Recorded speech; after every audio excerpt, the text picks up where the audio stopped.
And I know the writers probably weren't thinking in terms of that, but like as a person who's been to therapy since I've watched this for the first time and like have set boundaries, it is so triggering to watch him return to this and know that it's actually the celebration of the show, because without him returning to this toxicity, we don't have Supernatural. Yeah. Hey, it's episode 2 of a Sam Girl retrospective. Welcome back. If you're listening to our second episode, hopefully it means you liked episode 1. Hopefully it means you'll continue to listen and you'll like episode 3, 4, and whatever else. On this episode, I have one of my darling British friends on. Her name is Vic. She's incredible, and we're going to talk through the next 2 episodes, so you guys hang tight, enjoy. Again, patience with some of our audio issues. We're working them out, but as long as you keep coming back, we're going to keep improving and making things a little better week by week. We're so happy to have you guys. Enjoy.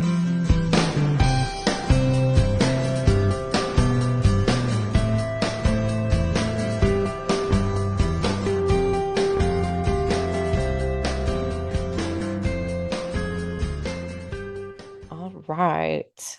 Are you ready to get into it? I guess so. Yep. I guess so. Okay. No, I am. I'm very excited. Sorry, I'm just a bit tired. No, I'm with you, girl. It's been a week. Okay, yeah. So today we are going to cover episode 2 and 3 of season 1 of Supernatural on the Sam Girl retrospective. This is Victoria, you guys. She lives in England. Victoria. Who's Victoria? I do not know this name. This is Vic. Okay, Dr. Vic. Tell us a little bit about yourself, Dr. Vic. Okay. Yeah. So as you can tell from my accent, I am British, English specifically, because I kind of hate when Americans are like, "Oh, I love your British accent." I'm like, "What bit of Britain?" Right. It's big. It's bigger than that. Yeah. Yeah. And I started watching Supernatural in 2013 or 2014. Yeah, 2013. It must have been 2013 because me too.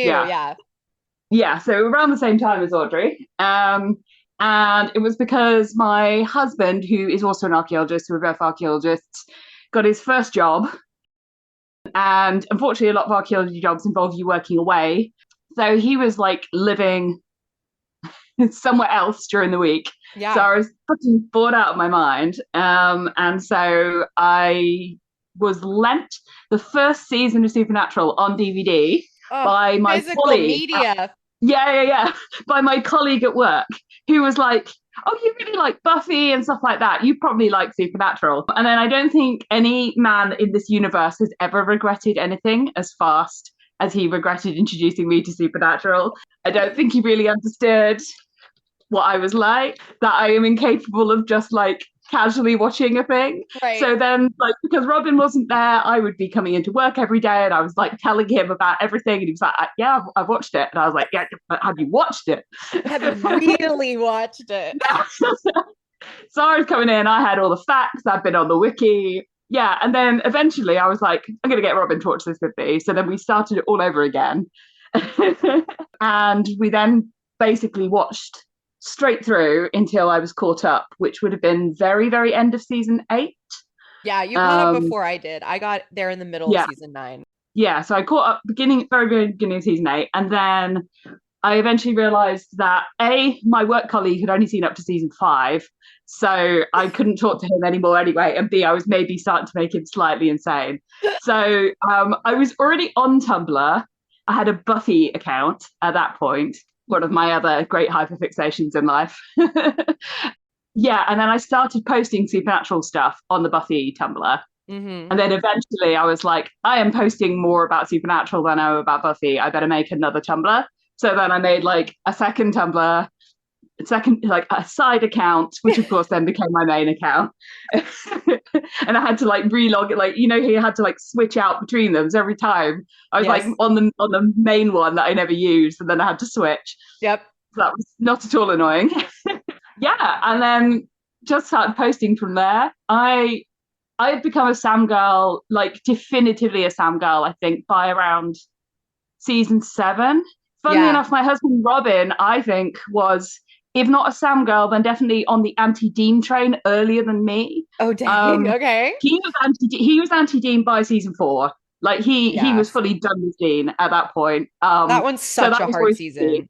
So yeah, I think he like fed my Dean rage as we were going on. So it's all his fault, maybe. It's really funny. Yeah. So it took you to Um, season 7 to know that you were a Sam girl? oh no, no. I knew Sam was my favorite character. I mean, Yeah. I was a Sam girl, capital S, capital G by that point, like Oh, bitter I Sam girl. see what you mean. Yes. Yeah, The yeah, yeah. I clarification. think Those were our Tumblr terms back in the day. yes. Love that. Yeah, and I started like bitter Sam girl posting Hmm. um once I'd got onto Tumblr because I said by then I was caught up end of season 8, and if you're not a bitter Sam girl by season 8, you're probably never going to be.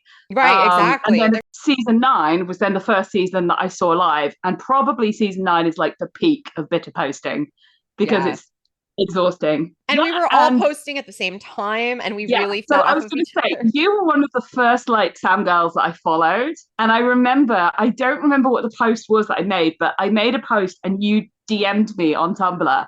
And I was like fangirling. I was like, what was your original Tumblr name? Because it wasn't Sunflower Chester, was it? It was I had like Sweet Sam of mine for a while and then Sweet Sam of mine. That was when I knew you from. Yeah. So I was like, oh my god, Sweet Sam of mine, because I didn't know your name at that point. So I was just like, oh my god, Sweet Sam of mine, message me. Oh my god. I we was were meant to literally be friends. out. Yeah. And then we all just kind of became like this little, True. I'm sure you've talked about this with Al in the first episode, but yeah, we were like a Yeah, this is part of that. So yeah, she kind of talked in the same kind of stuff. She was ahead of us, but mm, she started watching earlier. But we talked about how entering like the fandom space online was very jarring because we were mm. like Sam and we went into the space and we were like, wait, what's happening?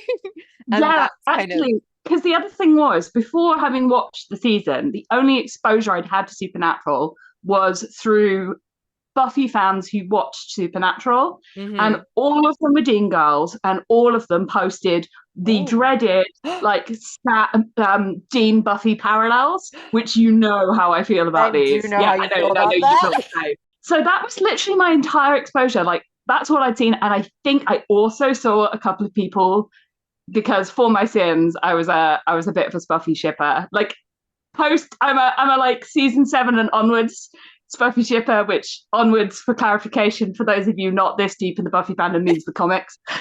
Okay. And that's Yeah, Spike and Buffy, correct? yeah, yeah. And I think there were quite a few people who posted like Destiel's Buffy. Yeah, which now looking back at it, I'm like, Oh no. no, please God no. So yeah, that was like my only exposure was those two things. And then I went into Yeah. the show and I was like, this is not what they were telling me at Yeah. all. Like I immediately started seeing like Sam and Buffy parallels well Oh before yeah. I ever, yeah, like so 100%. Well, and I think too, like we kind of touched on that mhm. the idea that like a lot of people who were like suggested the show might have been suggested it with the like caveat that like the best character comes in later and Yeah, maybe miss the point at the beginning. So that's why we are excited to do this podcast and like really focus on Sam because I feel like exactly. a lot of spaces don't and we have like a I don't know, a doctoral level amount of knowledge, all of us, about our feelings about Sam and just like the writing of the show. So I'm so Yeah, excited to get to talk to you about these two me too. episodes. Let's talk Wendigo first. The Yeah. summary, I'm just going to give a quick summary of Wendigo, which is episode 2, season 1. We start and there's a campsite and Corey Monteith is there. So Finn from Glee is there playing a video game. And he and his friends all get attacked by something scary. And, then we flash to the boys. And essentially, I think the next scene is like Sam is at a grave site, like at Jess's Yeah. grave, Yeah. and it's very sad. And then it's a nightmare, and he wakes up in the Impala, and Mm-hmm. you realize that they're going to find dad, and they're going to find the thing that killed Jess and mom, and so they have to find dad. So they're trying to find the coordinates that were given in the first episode. And along the way, they run into this case because the coordinates are like in the middle of this case. And they meet a family that's looking for their brother. And so they realize it's a Wendigo, which I call it a Wendigo because I think that's like how you say it, but Sam says Wendigo, and I was just like, okay, who knows how to really say it? I don't. And then out on the camp, they find him, they save the brother, and then they're on their way. Like that's kind of it. But it was to me, I feel like we got a lot of like kind of good exposition and like again brother lore, so I'm excited to get into it. I specifically noted down how good the exposition is in this episode. Me too. And indeed in Dead in the Water, like it's so jarring how well written these early episodes are. I literally said that. I was like, very rarely does anything feel like an exposition dump. Like they work that into the script so naturally. Yes, and the boys they're so good at delivering the lines that you believe it.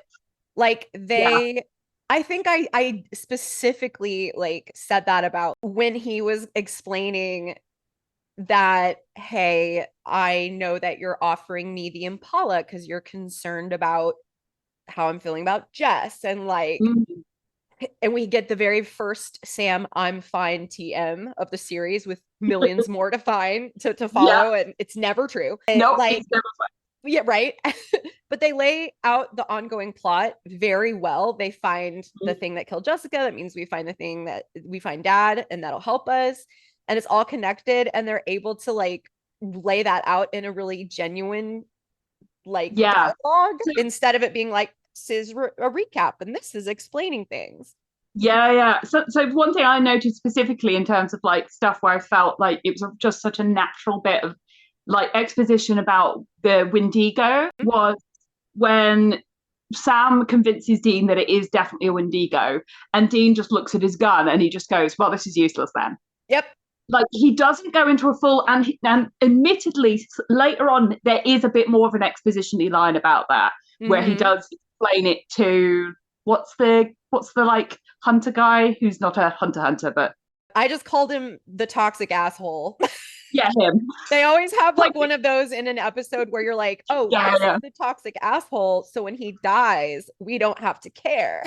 So I don't even remember his name. Yeah, so Dean does like do it in a little bit more of an exposition-y way to him later on, but that still kind of felt natural because he was explaining it to someone and we had already had it kind of explained to us in a not exposition way. So it didn't feel like I was being hit over the head with this bit of information. Yes. I just thought that was amazing. I will say my very first note of this episode is literally just, they are actual babies. Yes. That I was watching it and Corey came in because I let him sleep in this morning, and he came in the middle and I just kept going, babies. And he would be like, what are you doing? And I'd be like, I'm sorry, but there are children on the screen. Yeah. And my other, I guess, like main kind of like not necessarily Sam related note, but just in terms of like the episode, and I do kind of touch on this again when we get to Dead in the Water, is just the way the episode looks is so beautiful. Like the darkness, the like cool tone color grading, the way it's like really desaturated. Like I literally just wrote down like Return with a V. Like yeah, I mean it's so stylistic. Like I said something like this in the first episode about like the horror elements are so well done. Like we have something big enough to drag Corey Monteith out of a tent, but we don't see it. We see the shadows, we hear things. Like it's just so good at all the horror elements. And another thing I really love about the writing and the delivery, like you were saying, they deliver like exposition so well in a genuine way. I think they also like sneak little like character things in there. Like there was a moment where Dean like opens the trunk and he uses like a rifle to prop it up, and you can just tell he does that all the time. He's confident enough with that weaponry, and he knows the stuff enough that he can do that and it not be an issue, you know what I mean? And like it's just there's like a favorite thing. The like tiny Sam moment for me is, and I've written it literally in caps in my in my notes is the rosary. Oh, So it's the moment where he's sat with his dad's diary and you just see him running his fingers up the rosary. And it's just this tiny little moment. And in isolation, you could just look at it and think, oh, he's just like, using it to fiddle with, whatever. But given what we then learn later on about yeah. Sam and his like relationship to religion and to faith, Yes. I think that is a really like beautiful little moment I of know. I know for a fact that I wrote meta about this. I couldn't find it when I was looking last night. But I know that I wrote a whole 500-word meta at least about just this little scene We'll because have I to think it find conveys it. so much about him. Yeah.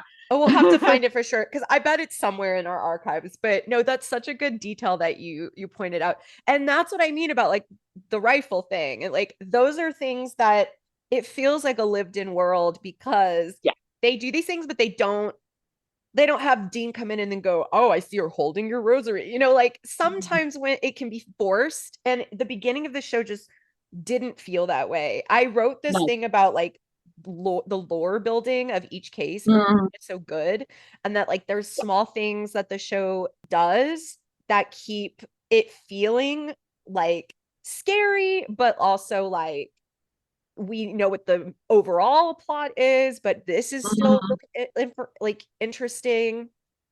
And It's really tight writing. Like it's just yeah, it's tight. You're there's no exactly right. there's no point in which I feel like anything is filler or anything is wasted.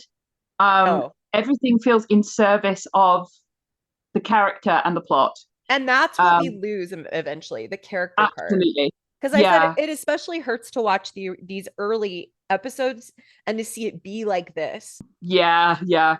And I think the other thing is, I mean, this gets more so, I think like the peak of this really is from season 3. But what they're Mm. also really good at is working the overall myth arc into the episodes, every episode. Every episode and Because reminding us that that later is. on, they specifically said, like, we literally have like 5 myth arc episodes per season or whatever. Like they had Uh-huh. a quota, they had a number, and all of the myth arc was stuck into those. And basically, if you weren't a myth arc episode, it sometimes they didn't even mention it. Whereas Hmm. here, they really are like so good at making sure that it's woven throughout. And there are episodes that are more myth arc focused, but Right. every episode gives you a little bit. Hmm. I said, I think season 3 is where that really hits its like peak because also that's where the myth arc I think really intensifies. Yes, I Um, agree. but yeah, they're really good at it because Wendigo isn't a myth arc episode, Right. but there's so much that is building towards the overall story of Yeah. being able to find dad and the little bits sprinkled in there that keep us aware and alive of that. And I Yes. just think it's so important, and so it just makes the whole thing feel more cohesive. Yeah, and you as a Yeah. viewer are trusting it. I remember watching it for the first time and Mm-hmm. I knew it was going to be more episodic at first. Yeah. And I was like, I remember watching with my friends and kind of like we were holding each other's hands. It's scary, but Yeah. I remember being feeling compelled, like propelled forward because it was still just like these little breadcrumbs of like, okay, but dad, the mystery of dad and the mystery of Mary and And Jess's killer and how they're yeah, connected. yeah. And I think it's something that makes it stand out amongst Monster of the Week shows.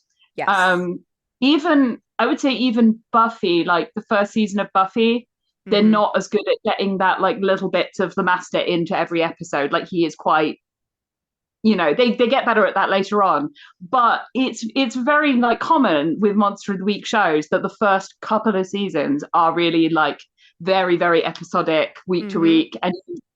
And you might then have a big bad who turns up at the end and they have a big fight. Whereas Supernatural, right off the bat, it felt different. You were like, yeah, it is episodic, but yeah, there's these sprinklings of this bigger thing going on here, and Yeah. that is definitely what hooked me in. I think is that, um, Yes. yeah, And I do feel like also like the the charisma of like Dean oh and like yeah, the softness of Sam and their chemistry like is yeah. so compelling. Like you can tell that they loved each other as like people. Like Jensen and Jared really connected, which we Sorry, I'm just laughing because my cat is going absolutely she bonkers. is loose. Fine. We love that for her. She's having a good morning. Sorry, carry on. No, you're fine. But I think it's obviously that pull, that draw of, okay, like we don't know these two men and we don't know Yeah. their story, but we can tell that they are, that something is genuine here. And it's that connection that the actors have. And they're just really good. I'm going to give Jensen his props here. At this point in the show, he's acting his fucking ass off. Oh, yeah. He's killing Like, it. I do feel that Jensen in particular phones it in later seasons. Yeah, I feel like the whole series kind of does that. I mean, Jared never Yeah. does. He's always chewing. No, I don't think he's capable of it. I think he has a very particular type of brain, Mhm. and I don't think he's capable of just like turning that off and phoning it in. Yeah. But yeah, in these early seasons, it's very notable. Like Jensen is like, but also like one of the first notes I wrote was, well, after no tidy sad baby. That's what I said. I said laying flowers Yeah. at a grave. And then Jared is really good at always, and always has been good at crying beautifully while delivering sad lines. That's what I was going to say. So I said people talk about like the one single tear, Yeah. but Jared crying breaks my heart in Every two. time. Yeah. You say about beautiful, but actually what I really like, and it's not so much in this scene, but what Jared is actually good at, he is not afraid to ugly cry at all. Like, not that man could ever be ugly, because he's literally like shiningly beautiful. I was about to say, I maybe said he cries beautifully just because I think, no, he's always beautiful. But like the one single tear is like this very, he doesn't mess Like it doesn't mess your face up. Right. Yeah. Whereas when Jared cries, or like when Sam cries, it can be like this real, he is not afraid to really show the emotion on his face. He's got that like sniffle. He'll face up and like, that's what gets me, because it feels so, I think I will always respond better to open emotion than that kind of like stoic trying to hold it back. Yeah. Although this episode is interesting because that is Sam, I think, trying to practice that. Yes. Especially because I feel he feels guilty that Jess has died, and I feel like he feels guilty to cry at her grave because he feels like it's his fault. Like, it's just so unbearable for me to watch that scene. It's so sad. Absolutely. But yeah, I mean, this whole episode, to me, I think that this is Sam trying to tap it a little bit into his dad and into Dean. Like, he's trying to be a little bit like them. He's trying to be stoic. He's trying to be kind of like focused on the task, but not in a very Sam kind of way. Yeah, he definitely is. There's bravado that he doesn't usually exhibit. Yes. He does have it in these earlier seasons, but it's different to the kind of bravado that he's trying to. It feels very, very much performative in this episode. It is, because Dean even says, like, since when are you a shoot first now, like, and ask questions later kind of guy? Because, Dean's kind of, and in that line again, he's kind of just like explaining their history, like, that's never been you. It's usually me, is the implication. And it's like, I think you're totally right that he's trying to be more like John and Dean, because now the thing he's been trying to run away from and like escape for the last 4 years or whatever, now he's like, well, if I'm going to get back into it, I have to be like them. And it does feel performative because it's not natural for Sam to do that. We see the natural fight in Sam later when in this episode when he has to confront the asshole, because it's calm and it's quiet.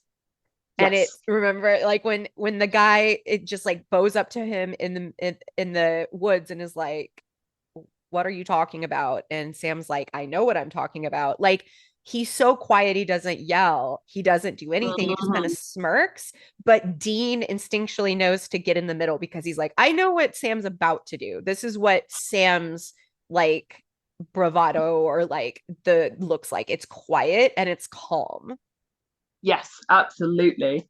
I mean, I would say in especially this first season, there aren't necessarily definitive like Sam or Dean episodes, because it is a little bit more stretched. But the way that I kind of look at it is like, who are we learning the most about in terms of like their emotional truth or them as a person? And actually, I would say this is very much a Sam episode, but it's interesting because I think what we're learning is who Sam isn't. Yes. We're learning about who he is versus who he isn't. This is not who Sam is in a lot of this episode. But the moment at the end where he flings his arms out And like I'm sure we have all had this as like, and we've raved about this on our Tumblrs at one point or another, and it's just 100%. like Jared and his, even though he's a tiny baby at this point, like he's He's still a very big guy, long. right? He's a long boy.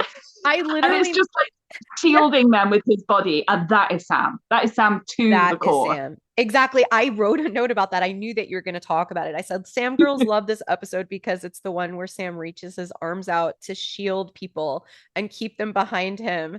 And he has a wingspan of a damn albatross, and like 20 people could have fit behind his arm. Exactly. Yeah. Oh, also, okay, so there is, when you said about like the first of many I'm fines, I think there's another thing where we get a precursor to another Sam phrase in here, which is when Sam's doing his research, Sam, and Yeah. then he gets Dean to try and watch the video, and he says, "Watch this." The way that Jared says that is the exact same intonation that he uses for "Get this," and I Uh-huh. was like, "Oh, this is a "Get this" precursor." Like, we're not there yet. We haven't got it, but I felt the feels. Like I was like, oh. I know. I felt the same way. And let me find it in my notes.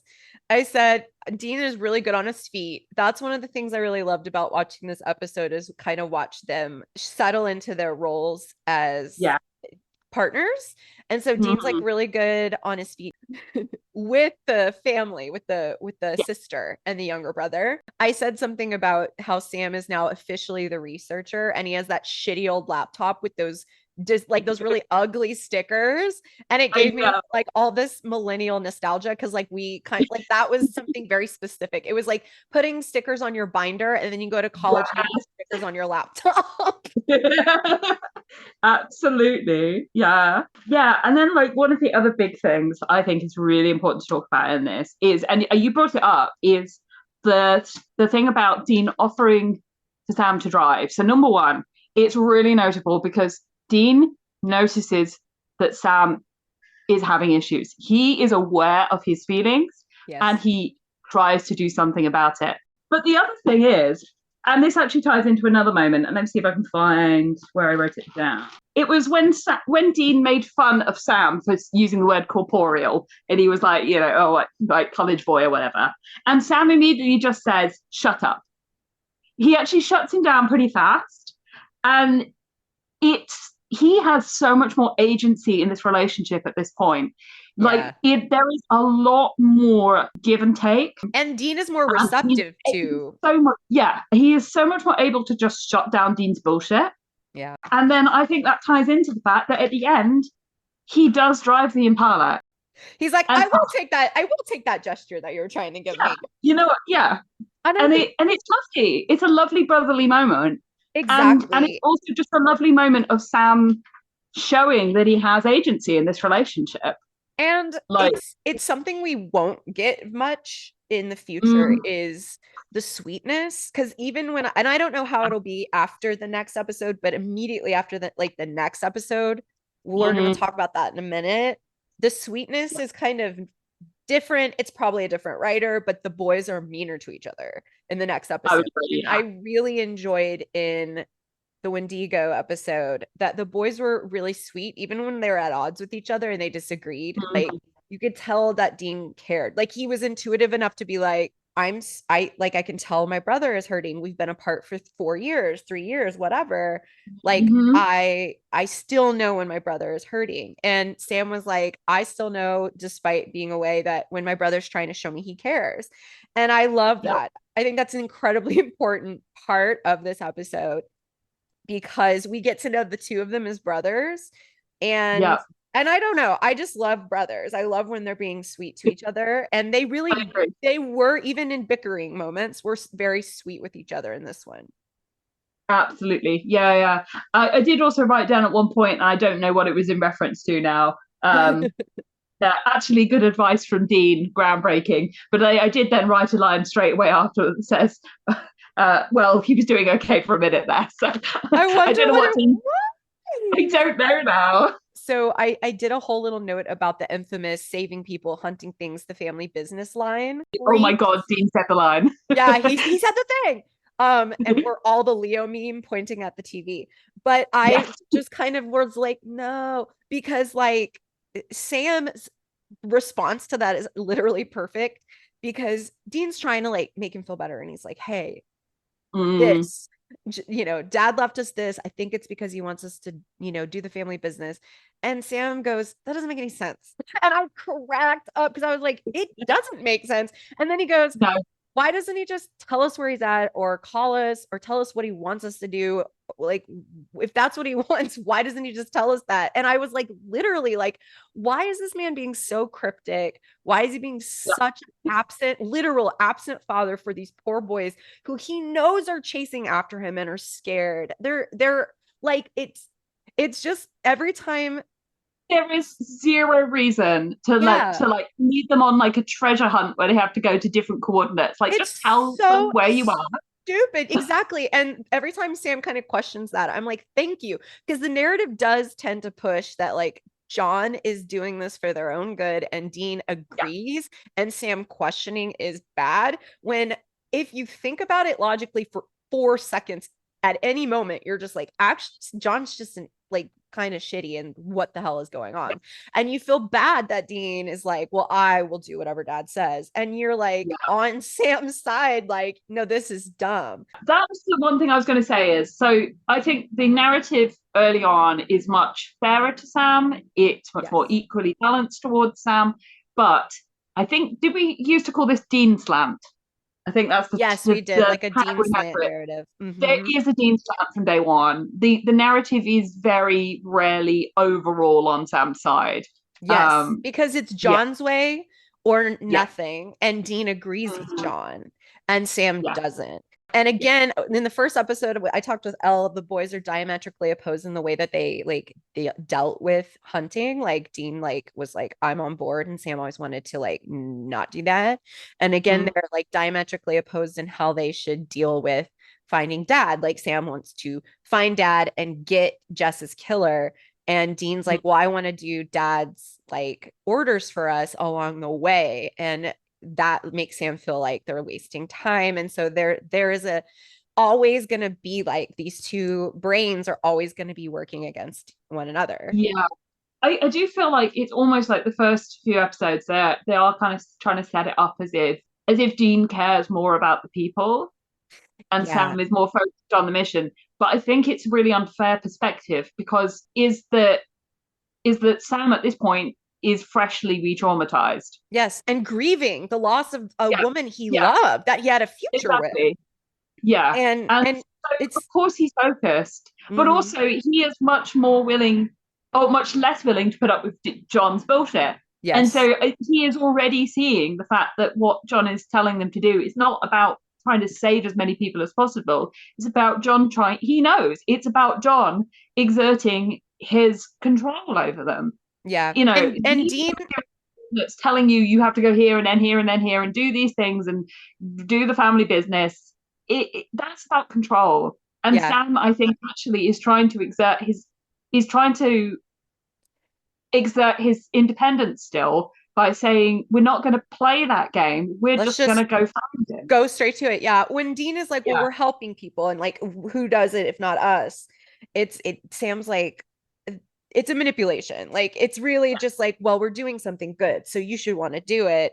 And I do feel absolutely. like that's like a little exploitative considering that Sam has every right to want to find the killer of his girlfriend and especially if it's the killer of both their mothers as well. And if dad knows something, he could like I think it's reasonable for Sam to demand that dad then tell me. Like I Yeah, don't want to have to go fight a Wendigo. I don't want to have to go fight a lake ghost. I want to do this because this yeah. is the most pressing thing in my heart and my mind. He even says he's like, that's all I can think about. This why I The cannot thing is, focus on this case. exactly. Yeah, and the thing is, in the moment, when it comes down to it, he will always help people because he does care. He genuinely like he cares so deeply, He's so but compassionate. he's also unwilling to, yeah, as I said, to like be controlled and be led around by somebody else's bullshit. And I Well, think and that's that's really a what. huge trigger for people who grow up Yeah, in a toxic like childhood and they break absolutely. free. anything that Yeah. feels like that is like, get off me, you know? So I mean, being back in this scenario for Sam, I would imagine would be like his boundaries would be up and down. He would have to be Oh yeah. very hyper vigilant. So I understand, like, and I know the writers probably weren't thinking in terms of that, but like as a person who's been to therapy since I've watched this for the first time and like have set boundaries, it is so Yeah. triggering to watch him return to this and know that it's actually the celebration of the show, because without him returning to this toxicity, we don't have Supernatural. Yeah. Ultimately, unfortunately, both Sam and us are vindicated in the fact that it is a great tragedy that he is brought back into this thing, that he has to lose those boundaries. Yes. And the show doesn't know it. The show will never know it, because as you said, if he wasn't, then then we wouldn't have a show. Yeah. But it is a tragedy. It is. It's genuinely sad that he has to lose so much of himself to this life that he never wanted. Yeah. Yeah. And So slowly watching him become resigned. Yeah. Well, I had a few other thoughts too, just about like go for it. the story of this episode. So I loved the lore of the Wendigo, and Yeah. they said that the Wendigo could like sound like humans, and I had to look it up because I didn't realize that. I knew that like in Appalachia they have like skinwalkers and that skinwalkers can do that, and I didn't realize that Wendigos could too. So I thought that was really cool, and I really like that. And I know that like I've read some fun like case fic, like fan fiction that looks up different types of lore and like comes with a really cool like story. And I love the original series, like the original beginning of this series did the same, because I think, and Yeah. I mentioned this with Elle as well in the first episode, that as soon as they kind of get into the religious arena, we kind of focus more on like demons and angels and like that, and we do so much less of this. And this is what I love, because it's at the end of the day it started as a horror series, you know. Sure. And so the Wendigo or whatever you said was really cool to me when they finally reveal what it looks like. It was genuinely really scary. Like it reminded me of The Descent. This is another thing. Both episodes, they're really good at not giving you a reveal until very near the end. And then in both cases, we don't linger. Like it doesn't do that mistake of like giving you the scary thing in full broad daylight. Yeah. Yeah. And with such a low budget and like how new the show was, they knew how to do it in a way that like worked, where they're like, we can't make it look great, but we That can. stuff they learned from X-Files. Yeah, X-Files definitely. Oh my gosh. And so when the Wendigo comes and we see his shadow and we see the silhouette and we see his little face for a second, it was so good. The only thing that I was like, okay, was at the end where like Sam and the young brother were like telling the police that it was a big grizzly bear. I was like, okay, well, when they're gonna treat Puka Shell brother, he had a Puka Shell necklace. That's all I remember about him. If you wanted anything to tell you it was 2005 more than that, you can't find it, because that's it. But I was gonna say he's gonna go to the hospital and they're gonna treat this poor man, and they're gonna say, okay, it's kind of like he's been kidnapped and tortured for weeks. I don't feel like this was a grizzly attack, but I then wrote, but go off, I guess. Yeah. So I love that earlier on they do have like real world like consequences, but like we do have to suspend our disbelief a little bit. Okay, are you ready for like rating? What do you Yeah. Let's do wardrobe judgment first. What do you think? Okay. I went with adorable. I think this is a solid, this is a classic, like especially early seasons, middle of the road Sam outfit. I agree. And he's pretty much just in the one outfit all episode as far as I can think. Yeah. It's nothing to write home about. It's not egregious. It's cute. It's I agree. I see his little baby face and I don't really care. Like, God bless. I know. And I love a hoodie. I love a little hoodie for Sam. And Yeah. he does grow out of that. He doesn't wear a hoodie, you know, I for very bumped up the long. next episode specifically for the hoodie. So Yeah. So I had two said that. What are your Sam Girl scores? So we've got screen time. I'm saying joy, but maybe just enjoyment for Sam Girls, because a lot of times we're not gonna feel joy. So maybe Sam Girl enjoyment and then like just heart eyes. What did you say? okay, so yeah, screen time. So my ratings for screen time, particularly in these early seasons when I there really isn't any episodes where Sam and Dean don't get pretty equal screen time. Like they're pretty much Mhm. always on together. Yeah. So I think in terms of like it's very difficult to rate them in terms of just like raw amount of time he's on the screen. So I'm Yeah. rating it more in terms of the quality. And I'm going to give this one a 5 because Yeah. I think that the amount when he's on the screen, we're always learning stuff about Sam. As I said, Mhm. like this is really a Sam episode Mhm. in that it's the episode in which we are getting the most like emotional um understanding of Sam. And Yeah. as I said, not just who Sam is, but who Sam isn't. Right. So I think they made great use of his screen time in this episode. So I'm giving it top marks. Oh, that's a really good argument. It almost makes me want to butt mine up. I said like 4.5 because Okay, I'm trying to like save for when it's like a Sam centric episode specifically, sure. but you're right. Like that was such a like the quality of the time was really good. Okay, yeah. So then Sam Girl Joy, I Hmm. originally gave this a 3, and I actually bumped it up to a 4 because Hmm. again, I think the reason I gave it a 3 originally was because a lot of this episode is about who Sam isn't. Hmm. Some of it feels a little bit like, oh, like seeing him do that bravado, seeing him do the kind of like being a little bit more closed off stuff is actually a little bit difficult to watch because Yes. I'm like, oh, Oh. but I think that I am going to give it a 4 ultimately Yes. because I think again, even if it's not necessarily the most fun to watch, I think that it's important and It I gives us a like lot to when they chew on. yes, and they're giving Sam the time that he deserves Hmm. to work through how he's feeling, and I think that's Hmm. really important as well because later on that disappears. Sam has to process everything in about 2.5 seconds, and Yes. then it's gone. Whereas these first episodes, they're really giving his feelings space to breathe, Hmm. and that includes stuff that is outside of how it usually is. So yeah, I think a solid 4 for me. That's exactly what I did. Like I put 3 and Mhm. then I bumped it to 4 just like you did. And I think for similar Yeah, I reasons. also bumped it after seeing Dead in the Water because I thought comparative to Dead in the Water, I wanted to give it a higher score. Same. Okay, so last one, Heart Eyes. Yeah, this one to me is a solid 3.5. Yeah, with the scene at the beginning with him by the graveside, I don't know if that's heart eyes, but it did break my heart and put it back Beautiful, together yeah. again and melt it. The scene with him flinging his arms out, protecting everyone. As I said, because he is a little bit more stoic and reserved in this episode, I think it brings the heart eyes down a little bit for me. Yeah. I put 4.5 because the wingspan is like iconic to me. I think I used it as my Tumblr banner for for maybe Yeah, like years. you definitely had a wingspan tag, I think, as well. Yeah, he just has really long arms. I get it. Fair, very fair. All right. So it sounds like, okay, so your score for this episode was like a 4.16. Mine was a Oh, yeah, 4.3 yeah, overall. So that's cool.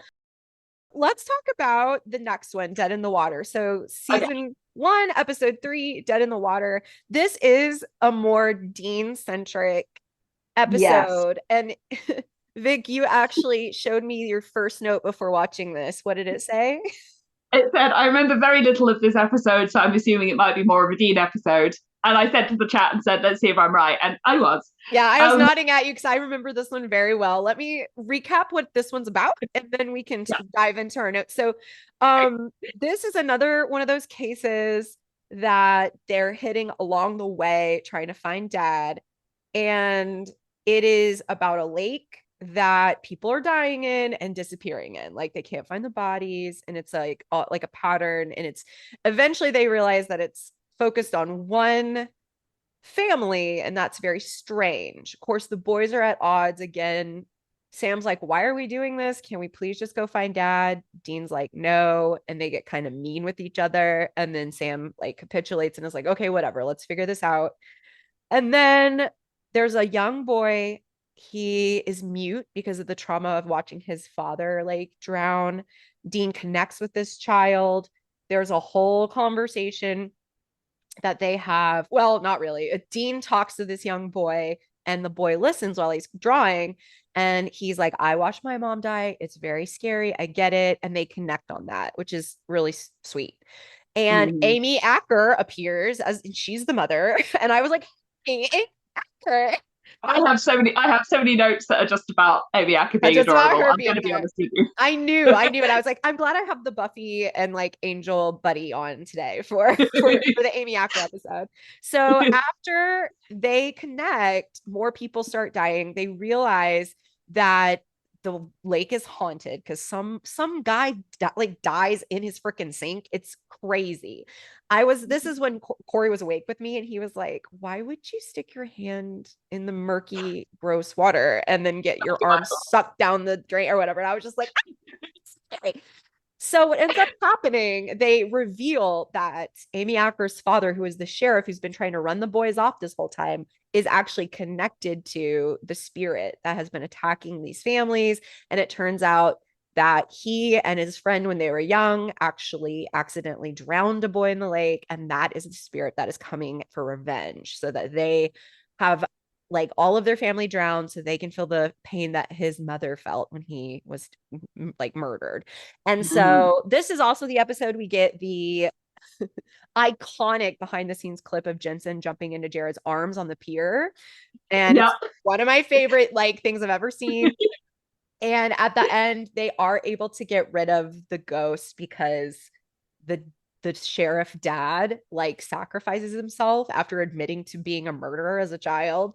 And also Amy Acker has like a whole naked scene, bless her heart, in a bathtub where she almost drowns in this bathtub and Sam has to save her. And it's Mm. very, I was like, I was watching this and I was like, damn, she really had to be wearing some like naked cloth because that poor woman was like truly just like drowning in her bathtub. So, anyways, at the end, nothing even really happens. Like, there's no more like discussion of dad or anything. They just kind of drive off after Mhm. the young man, the young little boy is no longer mute, which is very sweet. So that's it. I mean, it's a very straightforward. This is a case, and some of the case elements reflect the turmoil the boys are in, and we'll touch on the lore of the overarching story, but not really. And Amy Acker Mhm. is here. That's it. Yeah. I will say about Amy Acker being naked, I really, really hope that she knew that in advance and they looked after her, given what Yeah. we know about that scene that Jen has later on. Oh yeah. We Yeah. said in the first episode that this show is a major woman problem, and that specifically like Mhm. 3 women are killed in the first episode. So it is really, it's something to always think about. 20 years ago, things were, I mean, things change so swiftly in the industry now. Like that 20 years ago was a forever ago, you know? Oh, And so absolutely. who knows? Hopefully everything was okay. Because I watched like with zoned in eyes, like, how are they doing this without like her titty falling out? You know what I mean? And like it was perfectly covered.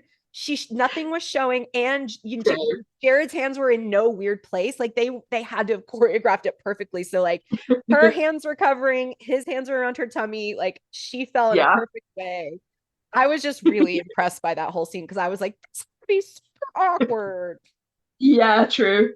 Yeah, so my first note is once again about the aesthetics. Now, this specifically is a Kim Manners episode. Okay, I Who, was wondering who it was.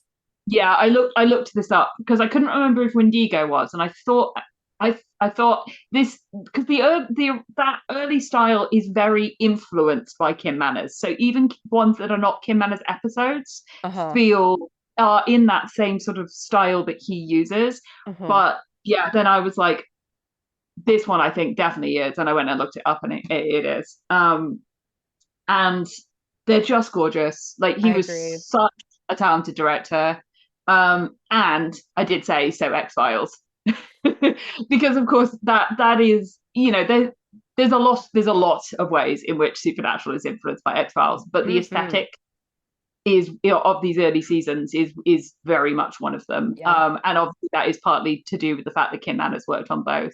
Dean actually calls someone in the pilot like, all right, Mm. Mulder and Scully, like immediately they were Yeah, like, hey, X-Files, yeah. shout out.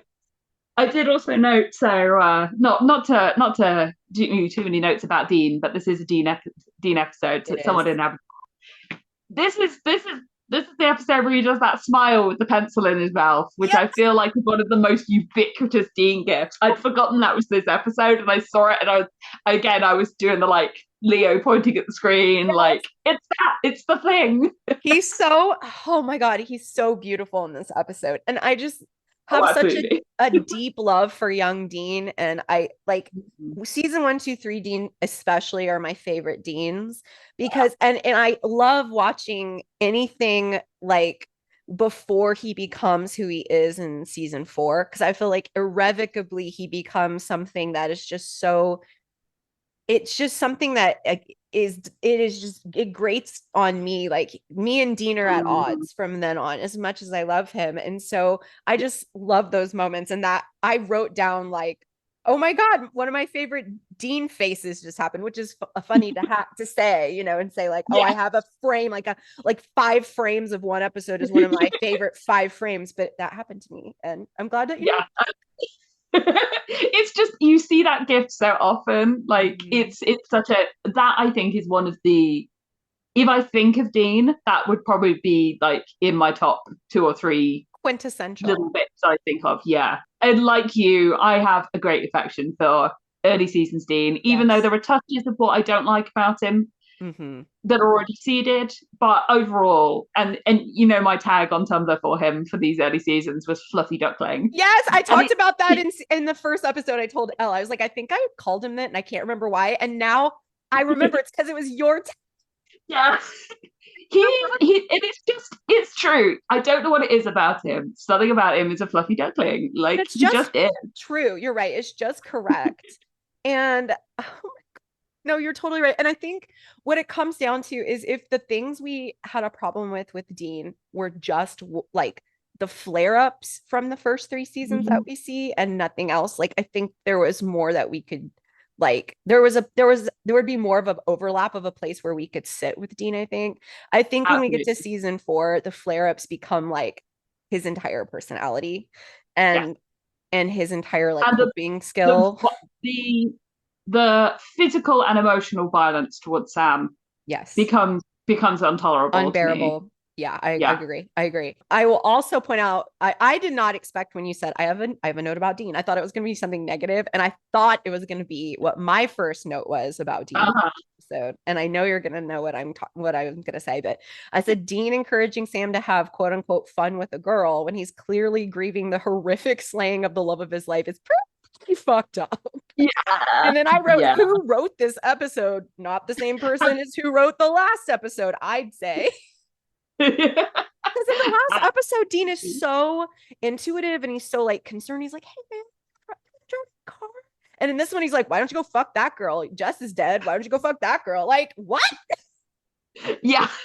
Like, girl, no. Although part of me feels that is maybe somewhat in character for Dean, because I feel like Dean sometimes he himself he bottles up his emotions. He's very hysteric about it. He doesn't want to talk about it, except for when he does, And then you have to. which is kind of all the time. And then everybody has to deal with his emotions immediately at all times, always. But he does have an expectation from Sam that Sam will. He's like, okay, we've sorted that now. It's over.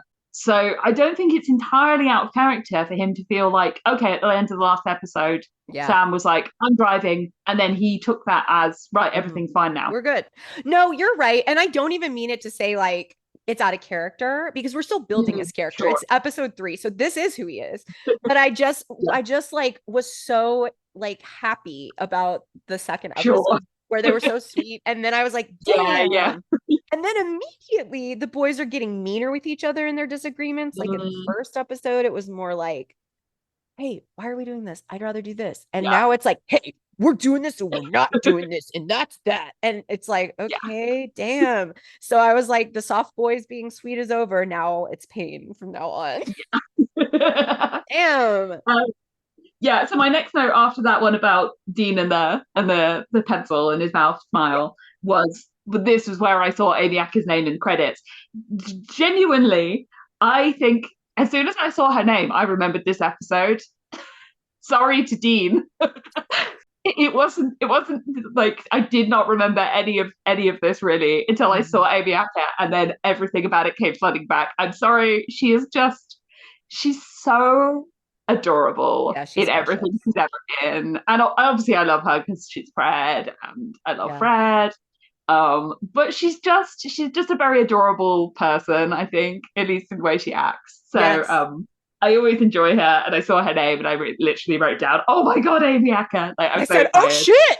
That's what I wrote. Speaking of her, the bit where Dean is like really trying to come on to her, and she just like completely shuts him down. And I didn't write down her exact line that she said, but I literally just said like, "Get him, Amy Acker." Yeah, he was like, "Hey, you wanna walk me down there?" And she's like, 2 blocks. Yeah, something like that. Yeah, and then like after she'd walked him, like he tried to do something again, and she was just like, "If you think that's gonna like get me, it's not gonna work." And it was beautiful. Yeah, she nailed it.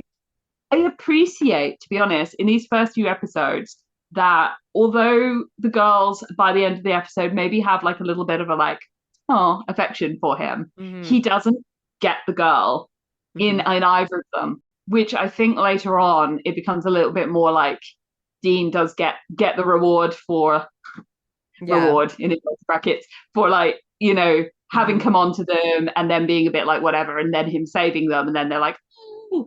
Whereas in these early episodes it's not that. Like he gets a kiss on the cheek in the first episode, right?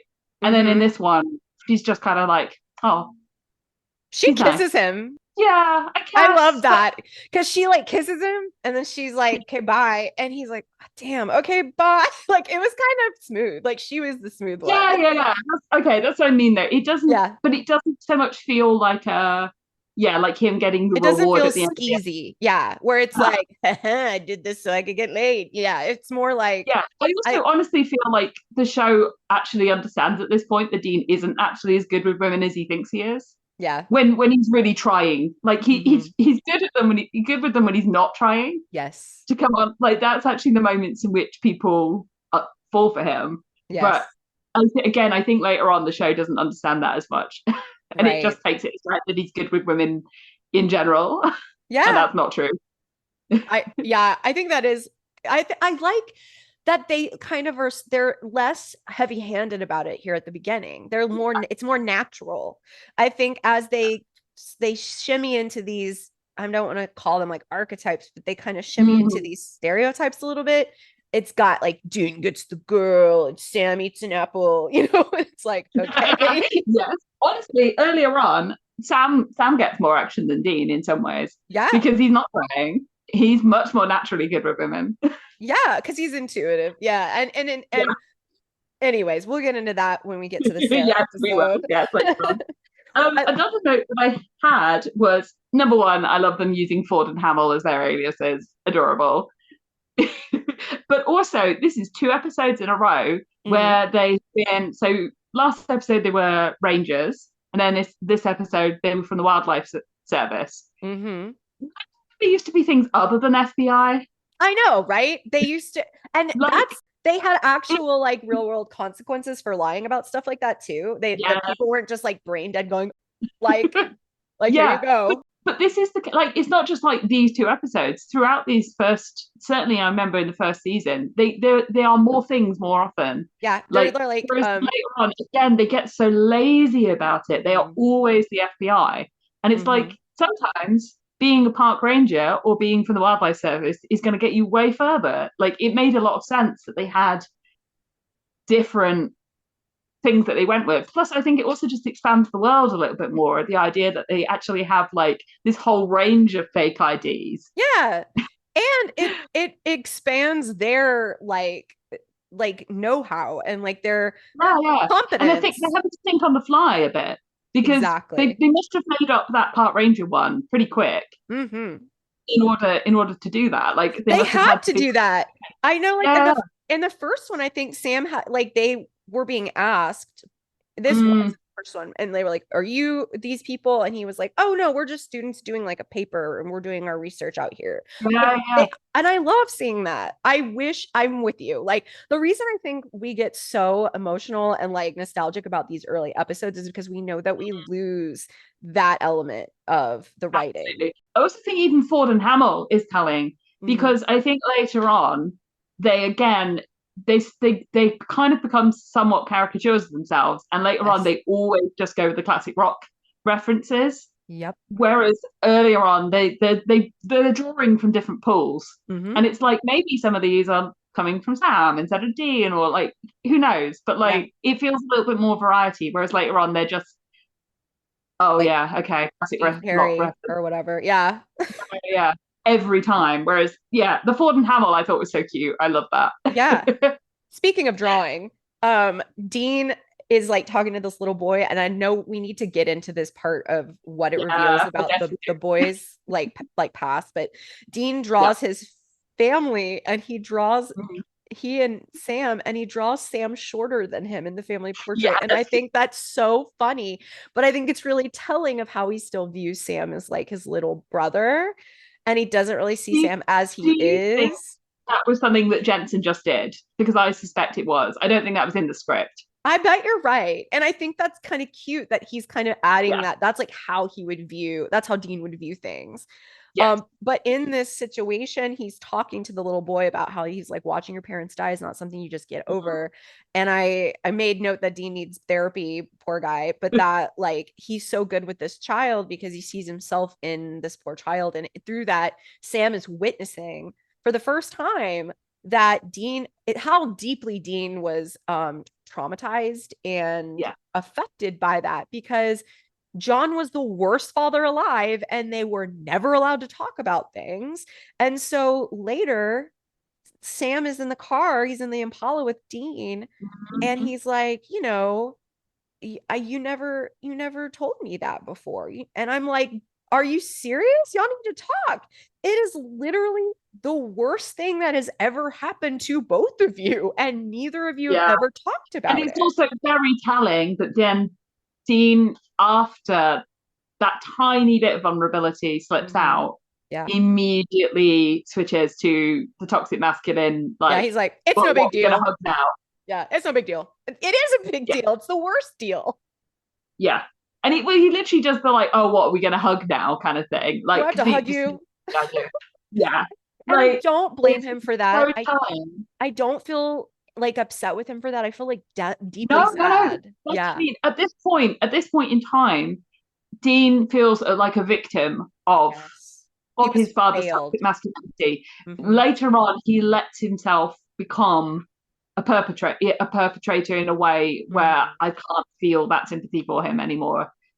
He doesn't allow himself to realize what's been done to him and try Yes. and move on from that. He just wallows in it, and that's Do, where the problems come. well, and do you think that the reason that he's so I know he thinks that he's not good at anything but hunting, Dean is, but I wonder if Dean also enjoys hunting because he has these moments like that with the young boy that he does get catharsis from because I am talking through my issues. I feel good after. Maybe he doesn't think about it in those terms, but after a hunt like that, he probably feels better as he has expressed himself maybe for the first time about something traumatic Yeah, and maybe doesn't make the yeah, connection that that is why, but like he finds that through hunting and that's why he's so desperate to keep doing it yeah. on top of all the And other reasons. I thought another telling moment, kind of tying into what you were saying about Sam being like, "Oh, you never told me that before," was when Dean kind of expresses the fact that he likes kids, Yeah. and Sam's like, "Who are you, and what have you done with my brother?" I think that's telling. I think Yeah. that's telling that Sam has never really seen that side to Dean. But I Yeah. also think that that is something that some of the like Dean girls who like to really romanticize their relationship at Mm. when Dean was looking after Sam as a kid should maybe bear in mind. Because Yeah. I think that if Dean had been that good, openly that good with kids around Sam, including Sam himself, Sam wouldn't have reacted like that as a surprise. Yeah, I was gonna Um, say because when I'm sure he was like well, when I was a kid, you didn't like me, you know? And it comes down to them both being children and that, you know, and maybe as Dean is aged and now he's 26, I think at the beginning of the series, he's starting Mhm. to soften to like he sees Yeah, himself as a child and like later on he's gonna meet another kid that he connects with and he is really good with these kids and it's like what kind of person would he have been able to I also become? think I don't think he's conscious of this, but I think that Dean is letting bits of himself out that he wouldn't have been when John was physically there.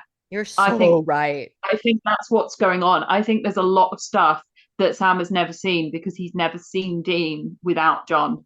Yeah. Um, and I think it's the presence of Sam and the lack of John that is bringing these little bits of Dean out that otherwise he's probably never seen, and Dean has probably never really let out. That Yeah, is I such a think that's a lot of perfect what's way going on. to articulate that. I think that is so, I think that's so insightful in reading of that. And I think it's probably true. Okay, so the toy soldiers. Yes. Yeah. Damn. Now, I think people make a lot of the whole like Kripke had his 5 year plan thing, and Kripke himself has come out and said it wasn't so much a 5 year plan as I knew where the end was, Yeah. and I maybe knew like one or two things along the way. Um, but yeah, the like Buffy rewatch group that I'm in recently, we had a whole discussion about how like even if something isn't intentional foreshadowing, something can become retrospective foreshadowing because it's about how it emotionally makes you feel. Yes. And those toy shoulders, absolutely, I saw them and my heart was like, I know. ugh, Me too. yeah. I So know I that don't know if it people, was intentional, but regardless, it's it got me. gorgeous. Yeah. I Yeah. don't know if anyone's ever going to listen to this that hasn't seen Supernatural, but like, if you're listening for some god-forsaken reason and you haven't, those toy soldiers are going to get you one of these days. Oh yeah. They're coming for you. And That really but that's did the hit kind me of thing too. you only got by on your second watch. Yeah, when you're going back. Again, we're the Leo like gift, but we're crying this time. Yeah. So yeah, I think that was like my last little note. Other than the fact I did think there were a couple of moments where you kind of got that little glimpse of the way in which Sam is just so soft and gentle in the way in which he can talk to Yeah. people. Yeah. Yeah. Like when Yeah. he was talking to what's his name? Was it Bill? The Yeah. the the first of the two guys who Hmm. who was responsible for the murder, who yeah. Yep. Um Who the dies? way in which Sam talked to him was just so yeah, it's just soft and gentle, That's and he knows exactly what I how. wrote. I said soft Sam being sweet with victims is my fave. Yes, exactly. Yeah. And research Sam, my beloved. We get so much of it in these early seasons. I love him in his little research mode. I It's know. just so lovely. Some of the things I said about this specific lore of this episode is Mhm. what did I say? I said, this case is good because I still don't know what the fuck is going on. Like, I've seen this series. I was watching this one with Corey again. This was the one he woke up and came in the Yeah, middle of. And I was just like, oh my God, is this gonna, is that, is this? And he was like, you've seen this. And I was just like, I know, but I don't remember it. And so I yeah. would like, I have to say, as much as I feel like we haven't got into this one as much as the other because there's not as much Sam stuff to talk about, I mhm, do want to emphasize this is a really good episode. it's so Like, good. And I yeah, was it's like, turn just for really good. turn, kept being surprised despite the fact that I Yeah. have I, literally I think watched this one millions of I think times. maybe from a technical point of view, this is slightly better than Wendigo. In terms of like the actual like And scares building suspense and the like bringing you and the along. mystery. But I feel like Wendigo resonates more emotionally with me. I Um, agree. I agree. I yeah, like Wendigo more as an episode of Supernatural. The ghost story of Dead in the Water is so good. And I said that little dead boy looking up over the top of the water was scary. like we said with the Wendigo, the fact they saved that reveal until then, that's what makes it so impactful. And all we ever really see is that little face and then one tiny bit of him reaching up under the water. It's so And that's scary. all we need to see. Like, Yeah. yeah, it's so impactful. And also, again, a good bit of natural exposition Yes. is when Dean says about, please tell me you didn't just dump him in the lake because we need to salt and burn the body. Yes. Yeah, that so easily could have been a big exposition dump. Like, could have been like, hey, ghosts, you have to salt and burn them. No, it's just woven into the script so effortlessly. Like, Then it's they don't even do it. surprising. Yeah, they Yeah, can't even do it. And so they just introduce it and then yeah, we will do it later and we'll already have exactly. known. Oh, that I cannot Yeah. believe that you just said that because I highlighted the next thing I was going to talk about in my notes was exactly that. Oh my gosh, that makes me so happy. Yeah. No, it's just it really stands out to me in these first episodes just how good that writing is.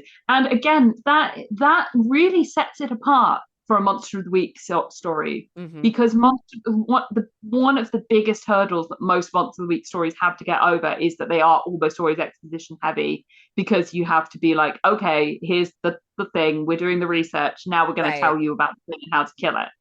And Supernatural in these early seasons, I think, is giving you a masterclass in how to do that right. Like, it's I so agree. well done. I agree. All right, are we ready to rate Dead in the So, Water? yeah. Cool. Let's do wardrobe. Is it horrendous, adorable, genuinely good, or terrible but great? Okay, so I'm giving this another adorable. I don't think I could have ever given it horrendous, because again, it is kind of just like bog standard. But I bumped.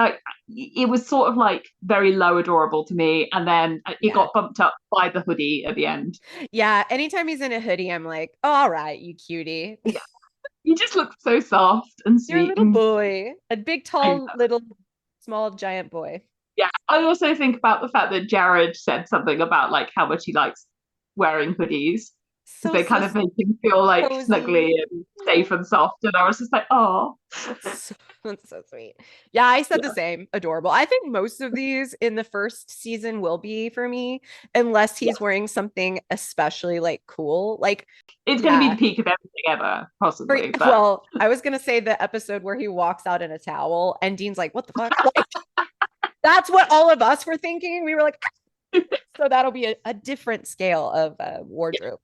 Okay, so for Dead in the Water, yeah. what are your screen time, Sam girl enjoyment, heart eyes? What are your scores for that? Okay. So think this one screen time, I'm going to give it a 3.5. Obviously, there's a good amount of it. He's on screen pretty much the exact same amount of time as Dean.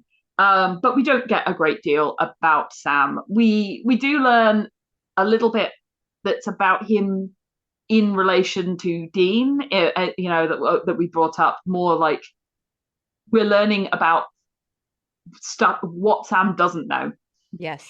and that is interesting. But this is at its heart a Dean episode. I do not Yeah. begrudge it being a Dean episode at this point in the show.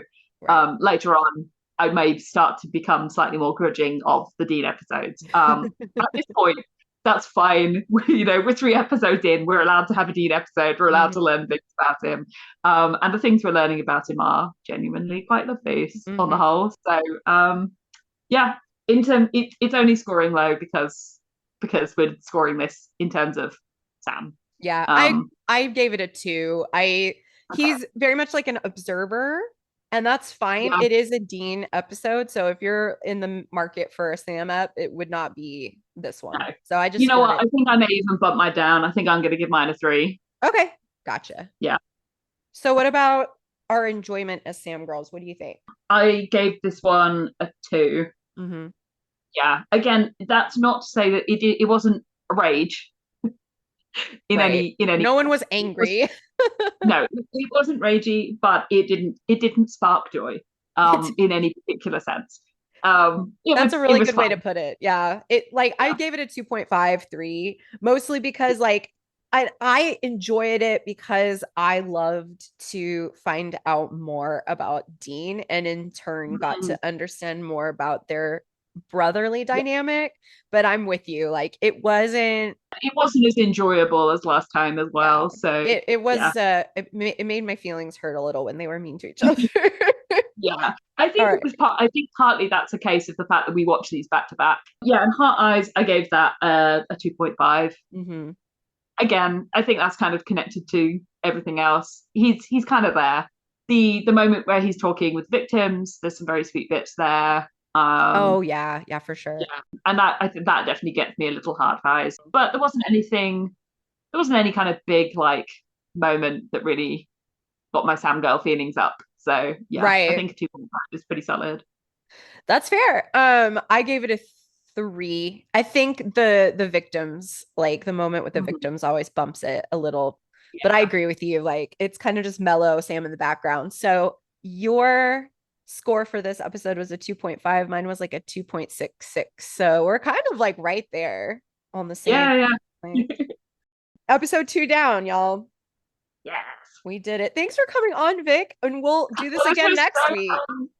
Yeah, this is so fun. See you next time.